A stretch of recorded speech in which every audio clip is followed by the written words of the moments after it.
Standard 6 General Science. My dear students, in this video we are going to study our science first chapter, natural resources, air, water and land. You know what do you mean by natural resources? What do you mean by resources? Resources किसको कहते हैं?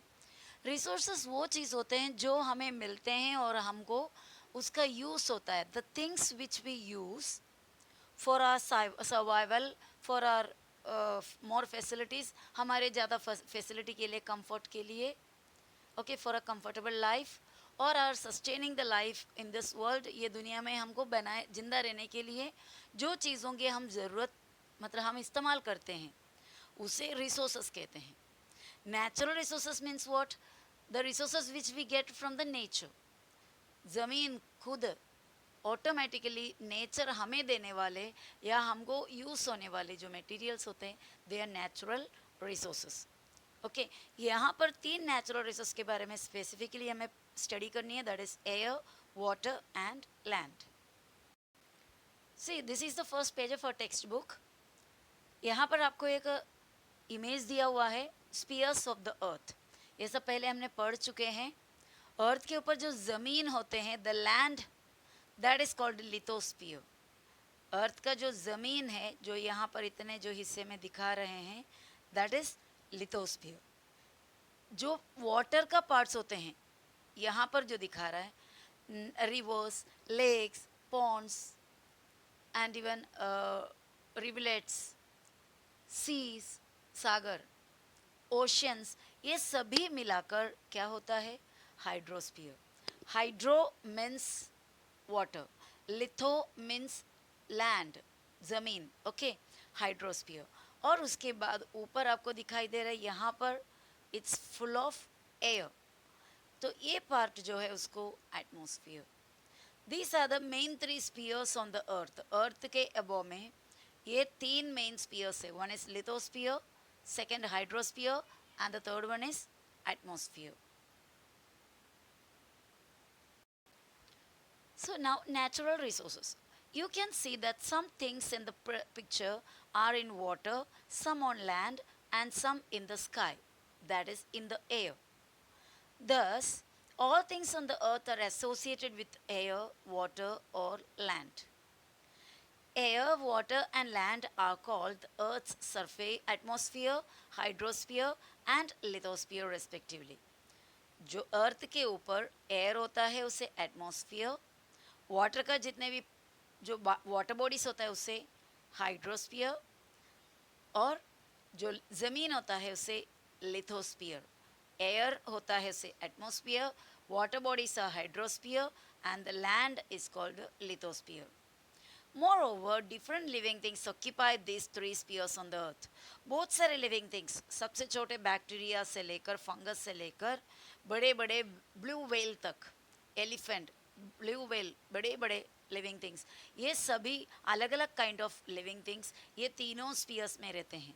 यानी कुछ living thing air में रहते हैं और कुछ लिविंग थिंग्स वाटर में रहते हैं, कुछ लिविंग थिंग्स लैंड में रहते हैं, लिथोस्फीयर में रहते हैं. These living things and part of the lithosphere, hydrosphere and atmosphere which they occupy are together called the biosphere. Now what is biosphere? जितने भी living things है, जितने भी जिंदा चीज़ें हैं और part of lithosphere, hydrosphere, atmosphere, ये पूरे मिलाकर मतलब लिविंग थिंग्स पूरे के पूरे लिविंग थिंग्स यानी सभी बैक्टीरिया यूनिसेलुलर यानी सिंगल सेल वाले, सभी प्लांट्स, सब एनिमल्स, सभी लिविंग थिंग्स. और ये लिविंग थिंग्स कहाँ पर रहते हैं? लिथोस्फीयर के कौन से हिस्से में, हाइड्रोस्फीयर के कौन से हिस्से में रहते हैं या एटमॉस्फेयर के कौन से हिस्से में रहते हैं, वो पूरे हिस्से सब मिलाकर we say biosphere. Okay, are you following me what I am telling you? Lithosphere, hydrosphere और एटमॉस्फेयर के कौन से एरिया में लिविंग थिंग्स रहते हो वो पूरे लिविंग थिंग्स को भी और वो एरिया को भी मिलाकर हम बायोस्फीयर कहते हैं. These spheres have formed on the earth naturally. ये किसी ने बनाया नहीं है artificially. They are created on the earth on its own, अपने यहाँ पर बने हुए हैं. The atmosphere is the layer of air that surrounds the earth. अब एटमॉस्फेयर का डेफिनेशन क्या है? Is a layer of air that surrounds the earth. Earth के ऊपर जितने भी एयर है, हम अगर हमारा हाथ ऐसे घुमाओगे तो it is in the air.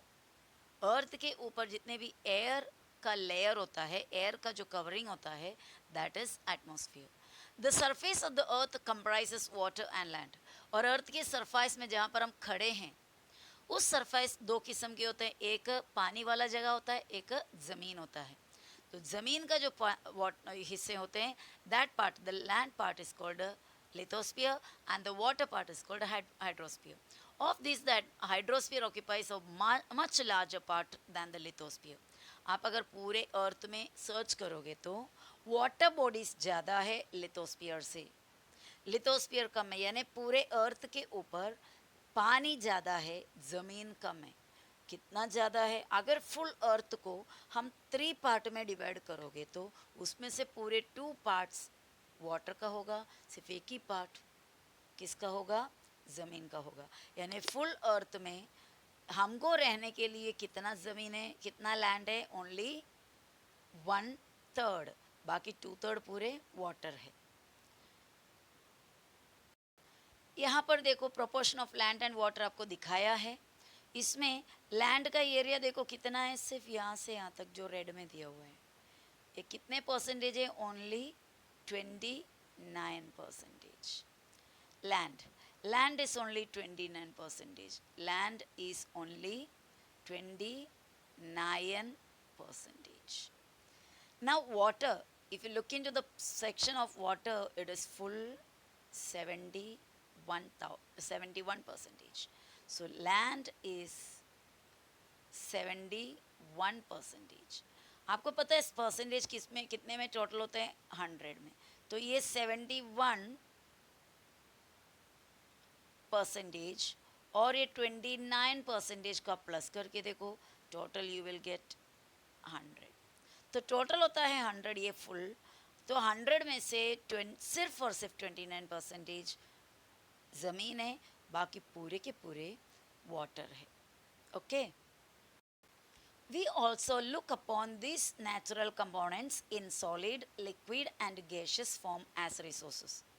हमें ये जो नेचुरल कंपोनेंट्स है हमारे अर्थ के ऊपर, ये कुछ रिसोर्सेस हमें सॉलिड फॉर्म में मिलते हैं, कुछ रिसोर्सेस लिक्विड में होते हैं और कुछ रिसोर्सेस गैशियस फॉर्म में होते हैं. In other words, we use them to fulfil our requirements. इसका मतलब है अर्थ में जो कुछ भी चीज़ें मिलती हैं, वो सभी में से मैक्सिमम चीज़ें हम क्या करते हैं? हमारे ज़रूरत के लिए, for our requirement we use it. That means all these things fulfil our requirements. Let us now study all these 3 components in detail.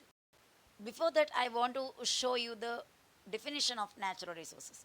Air, water and land are the factors important for sustaining the living world on the earth and for fulfilling their basic needs.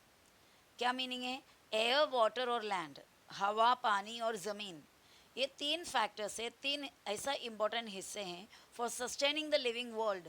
अर्थ के ऊपर जिंदा दुनिया को बनाए रखने के लिए, to sustain the living world and for fulfilling their basic needs. Basic needs क्या होता है? फूड, क्लोथिंग, वाटर, है ना, इवन एयर, ऑक्सीजन, ये सभी हमारा बेसिक नीड्स है, without which we can not survive.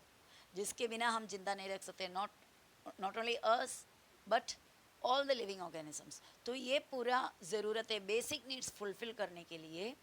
What ever things we are getting from the earth, from air, water और land, all these things together are called natural resources. Now here some questions are asked. Sorry, only one question is asked. What are the 5 layers of atmosphere? Atmosphere का 5 layers क्या क्या है? Only the question is about atmosphere. Okay, last year हमने ये पढ़ा था. See, here is the 5 layers of atmosphere. The lowest one is troposphere, then above that is stratosphere, mesosphere, thermosphere and exosphere. Which are they? Troposphere, stratosphere, mesosphere, thermosphere and exosphere. So next one is air. The air in the atmosphere around the earth contains nitrogen, oxygen, carbon dioxide, six inert gases, nitrogen dioxide, sulfur dioxide, water vapor and dust particles. तो हम जो चारों तरफ देखता जो air है वो air के अंदर ये सभी चीज़ें हैं. सबसे ज़्यादा होता है नाइट्रोजन, उसके बाद ऑक्सीजन, उसके बाद कार्बन डाइऑक्साइड. एक्चुअली ये जितना भी है और कुछ इनर्ट गैसेस होते हैं, सिक्स इनर्ट गैसेस. अब ये इनर्ट गैसेस क्या है? नाइट्रोजन एक केमिकल, एक गैस का नाम है. Oxygen you know the gas which we take inside while breathing in. Okay, और हमारा बॉडी के अंदर एनर्जी प्रोडक्शन के लिए ऑक्सीजन बहुत ज़रूरी है. और नाइट्रोजन झाड़ प्लांट्स के लिए वगैरह बहुत ज़रूरी है. Carbon dioxide while breathing out we remove carbon dioxide through our nostrils and this carbon dioxide is taken by the plants to prepare their food, that is for photosynthesis. ये सब हमने पहले पढ़ चुके हैं. Inert gas means what is inert gas? कुछ gases होते हैं जैसे आर्गन, जेनॉन, क्रिप्टॉन, हीलियम से शुरू होता है, हीलियम, नियोन, आर्गन वगैरह. ये इनर्ट गैसेस, इन्हें इनर्ट क्यों कहते हैं? इनर्ट मतलब not active. Not active means no reaction at all. कोई भी एलिमेंट के साथ या कोई भी दूसरे चीज़ के साथ रिएक्शन नहीं करता है कभी भी, इसलिए उन्हें इनर्ट गैसेस कहते हैं. तो कुछ इनर्ट गैसेस है और उसके बाद जो नाम दिया हुआ है वो एक्चुअली एक्स्ट्रा एडअप है. इंसान फैक्ट्री वगैरह चलाते हैं, गाड़ी चलाते हैं, तो उसमें से निकलने वाले जो पोल्यूटेड एयर होता है ना, पोल्यूटेड गैस, उसमें से आता है ये. क्या क्या है वो? Nitrogen dioxide, sulphur dioxide. Sulphur dioxide बहुत ही डेंजरस होता है. Water vapour, water vapour from where it comes? When water in the big water bodies evaporate with the help of sun's heat. Water body के अंदर जो पानी है वो स्लोली इवापोरेट होता है. किसके वजह से? सन का हीट की वजह से. And that water vapour mixed in the air. वो वाटर वेपर एयर में मिक्स हो जाता है. From this water vapour only the clouds are formed and we get rain. Okay, तो एयर के अंदर वाटर वेपर भी है एंड डस्ट पार्टिकल. धूल तो बहुत होंगे. आप कभी कोई छत में से जो छोटे से जो ओपनिंग होते हैं, वो ओपनिंग से आने वाले सन के रेस में आप देखोगे तो आपको बहुत सारे बारीक बारीक डस्ट पार्टिकल्स दिखाई देगा. तो ये ऐसा, ये सभी मिलकर हमारा एयर है. यहाँ पर देखो मैंने दिया एयर के अंदर क्या क्या है. Main chemical composition of air, यानी एयर का पार्ट्स क्या क्या है. नाइट्रोजन है. ओके, ये देखो यहाँ पर नाइट्रोजन कितने परसेंटेज है? पूरे 78.09% है. वो 09 तो आपको नहीं दिया टेक्स्ट बुक में, आपको सिर्फ 78% नाइट्रोजन दिया है. दूसरा है उससे कम कौन सा है? जस्ट उससे नीचे ऑक्सीजन. ओके, ऑक्सीजन कितने परसेंटेज है? 20.94. तो ऑलमोस्ट 21 हो गया. 94 मतलब बहुत बड़ा नंबर है ना, तो हमने इसको क्या कर दिया? एक बढ़ा दिया, 21%. How much it is? 21%. So nitrogen हो गया 78%, ऑक्सीजन हो गया 21%. और नेक्स्ट कौन सा है हमारा? Carbon dioxide. कार्बन डाइऑक्साइड कितना है?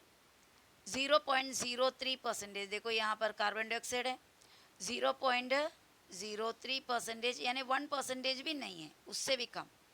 और आर्गन आता है 0.93%. एक्चुअली आर्गन और भी इनर्ट गैसेस इसमें इंक्लूडेड है. ओके, तो आर्गन का अकेले जितना भी है 0.93 है, सिर्फ आर्गन अकेले. बाकी जो है हीलियम वगैरह वगैरह और इनर्ट गैसेस है, और हमारा बाकी सभी और अनवांटेड थिंग्स है, वो सब मिलाकर कितने होते हैं? 0.01%. 0.01%. और ये 0.9% आपके बुक में दिया हुआ है. 93 इतना नहीं दिया हुआ है. Okay, now the troposphere contains about 80% of the total mass of gases in the air, while this proportion is about 19% in the stratosphere. Further, in the mesosphere and ionosphere, the proportion of the mass of gases goes on decreasing. Gases are not found in the exosphere and beyond. तो पहला spear कौन सा है करके हमने देखे थे, मतलब एटमॉस्फेयर के डिफरेंट लेयर्स मैंने इमेज आपको दिखाई थी। सबसे पहले ट्रोपोस्फियर है, वहाँ पर 80% पूरे total mass of gas atmosphere में जितने हैं। Okay, let us go back there again. ये देखो बच्चा, ये हमारा अर्थ है, अर्थ का ऊपर का एक हिस्सा सिर्फ दिखा दिया, और हम जहाँ पर भी है हम ये एरिया में सब है। ओके, यहाँ से जो इतना जो लेयर है यहाँ तक, ये पूरे लेयर्स जिसको मैं इसे कलर कर रही हूँ, ये पूरे ट्रोपोस्फियर हो गए। ओके, ये ट्रोपोस्फियर में हमारा फुल एटमॉस्फेयर का जितने भी एयर है, जितने भी गैसेस है, एयर है, उसका पूरे 80% किधर आ गया, अकेले ट्रोपोस्फियर में आ गया। और उसके बाद नेक्स्ट स्फीयर क्या होता है, स्ट्रेटोस्फियर। इस स्ट्रेटोस्फियर में हमारे एयर के यानी गैसेस के एटमॉस्फेयर में जितने भी एयर है उसके 90% है। ओके, और आगे अगर हम जाओगे तो कौन सा आएगा, मेसोस्फियर आएगा। मेसोस्फियर में और आगे आगे जाते जाते मेसोस्फियर, मेसोस्फियर के बाद आया थर्मोस्फियर। यहाँ सब जाते जाते और एयर का क्वांटिटी कम होते जाता है, यानी सबसे ज़्यादा ट्रोपोस्फियर में यानी अर्थ के नज़दीक एकदम, और जैसे जैसे आगे आगे जाएंगे और कम होते जाएंगे, और एकदम आगे जाओगे तो सबसे टॉप मोस्ट लेयर कौन सा है इसका, दैट इज़ द एक्सोस्फियर। ये एक्सोस्फियर और उधर से ऊपर एक्सोस्फियर और उसके आगे beyond exosphere there is no air at all, यानी कोई भी गैसेस प्रेजेंट नहीं है, एयर नहीं है, air is not present in the exosphere and beyond that. Okay, here you can see the proportion of the various gases in the air. See, the blue color is nitrogen, that is 78%. You have to remember this percentage. Oxygen, the red colored, that is 21%. Argon, 0.9%. It is given actually in the descending order, सबसे ज़्यादा nitrogen, फिर oxygen, उसके बाद argon, उसके बाद other constituents of air, बाकी सभी constituent मिलाकर 0.07 और कार्बन डाइऑक्साइड 0.03%। ये अदर कॉन्स्टिट्यूएंट्स में क्या क्या आएगा, और भी इनर्ट गैसेस है दूसरे, और उसमें वाटर वेपर है, डस्ट पार्टिकल है, ये सभी कुछ मिलाकर 0.07% और carbon dioxide 0.0%। Now you can see that air is a mixture of several gases and is the chief constituent of the earth's atmosphere. Air बहुत सारे गैसेस का एक मिक्सचर है। We say that homogeneous mixture, मतलब उसको उसके अंदर air में हम देखोगे तो कोई भी गैस सेपरेट नहीं दिखता। अगर सेपरेट दिखता तो हम क्या कर देते हैं, only we use to we will take oxygen inside. Oxygen को बोलते थे सिर्फ ऑक्सीजन अंदर आ जाओ नाक में। We are not aware what kind of gases we are taking in while breathing. उसमें ऑक्सीजन भी होगा, ऑक्सीजन हमारे बॉडी में क्या बोलते हैं, डिसॉल्व हो जाते हैं, यूज हो जाते हैं, बाकी निकल जाते हैं। ओके, सो अर्थ के एटमॉस्फेयर में इतने सारे बहुत अलग अलग काइंड ऑफ गैसेस है, इसका एक मिक्सचर है। Besides these gases air also contains water vapour and dust particle, that also we have seen. The amount of gases in the air is the greatest near the surface and decreases as we go higher and higher from the surface. That is, air becomes rarer at higher altitude. Altitude means height. तो जैसे जैसे अर्थ के atmosphere मतलब ज़मीन से, अर्थ के surface से हम ऊपर ऊपर ऊपर जाओगे तो क्या होगा, एयर का क्वांटिटी कम होते जाएंगे। That means at the surface of the earth the quantity of air is maximum. That's why see the mountaineers means जो पहाड़ चढ़ने वाले लोग होते हैं, एवरेस्ट वगैरह चढ़ने जाते हैं, तो they have to take the oxygen cylinder with them for their breathing, otherwise they will die because of the lack of oxygen there. समझ रहे हैं, तो उन्हें लेकर जाना पड़ता है और एयर ऑक्सीजन अपने साथ। So why it is so, because there is no oxygen or no air present there. Now the है एयर का क्वांटिटी, वो तो एक्सोस्फीयर तक तो नहीं पहुंचे, लेकिन क्वांटिटी इतना कम है कि हमारे यूज़ के लिए नहीं हो पाते वो। The proportion of the constituents of air and some of the uses are given here. और नीचे हमें ये जो प्रोपोर्शन है अलग अलग, ऑक्सीजन, कार्बन डाइऑक्साइड, नाइट्रोजन, इनका सबका कुछ फंक्शन भी है, कुछ ये सब एटमॉस्फेयर में भरे हुए हैं, तो they have some specific functions. They have some specific uses. So that we are going to see now. Now let's see the uses of gas in the air line wise. Nitrogen, that is the highest proportion. Is it helps living things to build the necessary proteins, specifically plants. Plant अगर बढ़ना है तो plant को nitrogen की ज़रूरत है. और हमें और पूरे लिविंग वर्ल्ड में जितने भी एनिमल्स है बाकी सभी है उनको सभी को कहाँ से ही फूड मिलता है? प्लांट से. तो नेसेसरी प्रोटीन जो लिविंग थिंग्स को बढ़ने का, बॉडी बढ़ने के लिए प्रोटीन की ज़रूरत है, ग्रो होने के लिए, तो नेसेसरी प्रोटीन्स क्रिएट करने के लिए नाइट्रोजन की ज़रूरत पड़ती है.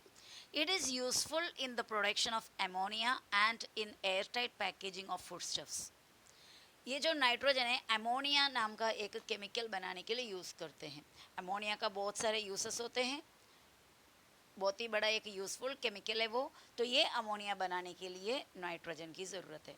एंड हमारा एयर टाइट पैकेजिंग फूडस्टफ्स, जैसे आप कुरकुरे खाते हो, लेस खाते हो, ये सब एयर टाइट पैकिंग है. अंदर एयर टाइट किए हुए, यानी कि बाहर का ऑक्सीजन अंदर आने नहीं देते हैं, नाइट्रोजन को यूज़ करते हैं. तो क्या होगा, अंदर जो फूडस्टफ्स है जल्दी ख़राब नहीं होता. अगर वो ऑक्सीजन के साथ अगर उसका अटैच हो गया ना, उसको अगर कांटेक्ट हो गया तो वो जल्दी ख़राब हो जाता है. So nitrogen is used in all these processes. Now the second oxygen, that is less in lesser quantity than nitrogen. Nitrogen से कम quantity में. Necessary for respiration, that you know, without oxygen no living things can live. सभी को oxygen किसके लिए चाहिए? जान sustain करने या सर्वाइव करने के लिए चाहिए रहता है. And for combustion means burning. If there is no oxygen nothing will burn in this earth. ये अर्थ के ऊपर कोई भी चीज़ जलेगा नहीं अगर ऑक्सीजन नहीं रहेगा. तो oxygen is must for burning. कोई भी काइंड ऑफ बर्निंग कंबशन के लिए ऑक्सीजन चाहिए. Next one is carbon dioxide. Carbon dioxide we know, I have already told you, plants use this carbon dioxide for photosynthesis to make their food.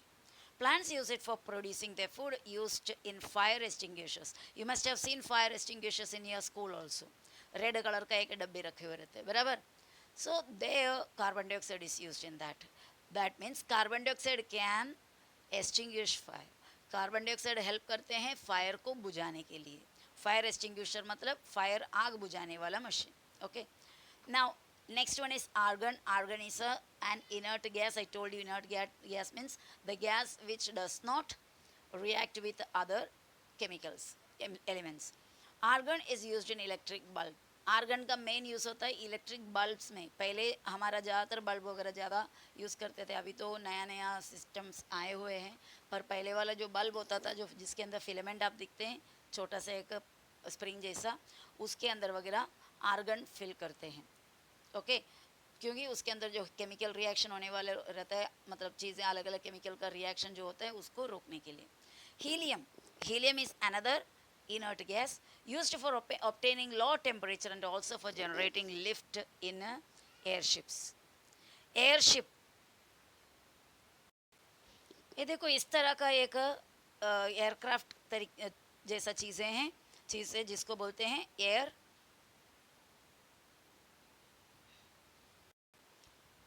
Airship. Okay. तो इसके अंदर क्या होगा मालूम है, बहुत ही लाइट गैसेस भरेंगे जैसा हीलियम. ओके. तो वो गैस भरेंगे तो क्या होगा, इसका वेट एकदम हल्का हो जाएगा. And few people can travel, means travel नहीं, नॉर्मली एन्जॉयमेंट के लिए करते हैं. तो ऐसा जो इंस्ट्रूमेंट है, ऐसा जो डिवाइस है, इसको एयर शिप कहते हैं. नेक्स्ट है नियॉन. नियॉन भी एक इनर्ट गैस है, used in decorative lights and for street lightning. Street lighting आपको पता है, स्ट्रीट लाइटिंग मीन्स जो रास्ते में जो लाइट वगैरह दिखता है ना आपको, स्ट्रीट लाइट, तो वो स्ट्रीट लाइटिंग के लिए और डेकोरेशन का लाइट वगैरह बनाने के लिए नियॉन यूज़ करते हैं. मतलब उसके अंदर वो बल्ब के अंदर फिल होता है. और krypton another inert gas used in fluorescent tubes. Fluorescent tubes मतलब जो ट्यूब होता है जो लाइट ऑन करने पे चमकता है ना, जो ट्यूब्स, वो फ्लोरेसेंट ट्यूब्स के अंदर यूज़ करते हैं. जेनॉन. जेनॉन भी एक इनर्ट गैस है, used in flash photography. Photography में यूज़ करता है xenon. Okay. Now, my students, the most important part here is the living world on the earth is sustained due to the balance between various gases and other constituents of air. Air के अंदर का जितने भी gases है वो कुछ balance में nature ने क्रिएट किया हुआ है, यानी नाइट्रोजन इतना होना चाहिए, ऑक्सीजन इतना होना चाहिए, ये दूसरा गैस इतना होना चाहिए, ऐसा कुछ बैलेंस से नेचर ने इसको क्रिएट किया है. जब ये बैलेंस अगर इम्बैलेंस हो जाता है, यानी ये बराबर बैलेंस नहीं, इसमें से कोई भी एक कंटेंट का क्वांटिटी कम या ज़्यादा होता है तो it will badly affect the atmosphere या badly affect the whole living world. सभी को बुरा असर सभी पर हो जाएगा अगर इसका बैलेंस टूट गया तो. और ये एटमॉस्फेयर का जो एयर का सबसे मेन काम ये होता है, it acts as a filter. Sun में से आने वाले जितने भी ज़रूरत के रेस है, जो हीट रेस, लाइट रेस, जो कुछ भी हमारे लिविंग वर्ल्ड के लिए ज़रूरत है उतने को आने देता है. एक फ़िल्टर कैसा है, फ़िल्टर के अंदर कुछ चीज़ें डालो तो जो चीज़ चाहिए वो नीचे आएंगे फ़िल्टर से निकल कर, बाकी चीज़ फ़िल्टर में ऊपर रह जाते हैं. इसी तरह atmosphere acts as a filter. जितना ज़रूरत का सन से मिलने वाले चीज़ होती है, ज़रूरत का चीज़ें अर्थ के सरफेस में छोड़ देते हैं, बाकी को आने नहीं देते हैं. हार्मफुल एलिमेंट्स जो कुछ भी जस्ट लाइक अल्ट्रा वायलेट रे वगैरह जो है इसको रोक लेते हैं एटमॉस्फेयर. ओके, अगर एटमॉस्फेयर में इम्बैलेंस हुआ, यानी एटमॉस्फेयर के अंदर का कंटेंट में बैलेंस नहीं रहा, तो ये हार्मफुल थिंग्स अर्थ के एटमॉस्फेयर में आने का चांसेस रहता है और लिविंग वर्ल्ड के लिए बहुत बड़ा थ्रेट, खतरा हो सकता है. और दूसरा, यही एटमॉस्फेयर जिम्मेदार है यहाँ पर फॉग बनने के लिए, क्लाउड बनने के लिए, स्नो बनने, रेन बनने के लिए. ये सभी इनके मतलब एटमॉस्फेयर का रिस्पॉन्सिबिलिटी होता है. Now, my dear children, next topic is about air pollution. But I am going to stop this video here and we will see the next part in the next video. Okay? Bye bye.